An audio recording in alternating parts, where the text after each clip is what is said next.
Nakalabas na itong si Tanggol sa kulungan pero kakalabanin na rin niya ang kanyang tatayng Hilaw dahil sa ginawa naman ni Rigor sa kanyang lola Tinding. Samantala, pumuslit naman itong si Tanggol sa Dimas para makita umano ang kanyang lola Tinding bago sila pumunta ni Marcelo sa probinsya para magtago. Ngunit sa kasamang palad, masamang balita ang nasagap ni Tanggol pagdating niya sa Dimas na lumayas na umano itong si Tinding dahil nagtangka si Rigor na tirahin ito. Nalaman lahat ito ni Tanggol mula sa kanyang katropang galit din kay Rigor. Gigil na gigil itong si Tanggol sa mga oras na iyon nagantihan itong si Rigor. Ngunit siya'y pinigilan naman ni Marcelo. Anya, mauwi umano sa wala ang kanilang pagtakas at babalik si Tanggol sa kulungan at malaki pa ang posible na tapusin siya ni Rigor kung siya'y magpadalos-dalas umano.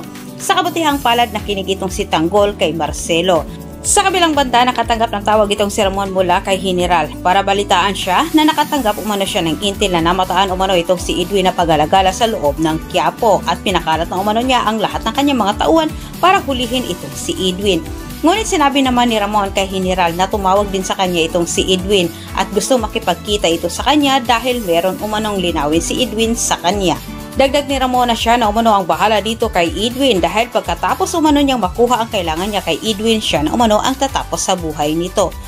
Ngunit ilang hindi ito magagawa ni Ramon at tapusin ang buhay ni Edwin dahil utang niya kay Edwin ang katotohanan gusto niyang malaman. Samantala sa kabilang banda, walang kasisilan sa galit ni Rigor ngayon kung kailan nabubuo na ang kanyang investigasyon, tsaka naman nakatakas itong si Tanggol at higit sa lahat nalaman pa niya na hindi nahabol ng kanyang mga kasamaan hulihin itong si Tanggol at si Marcelo.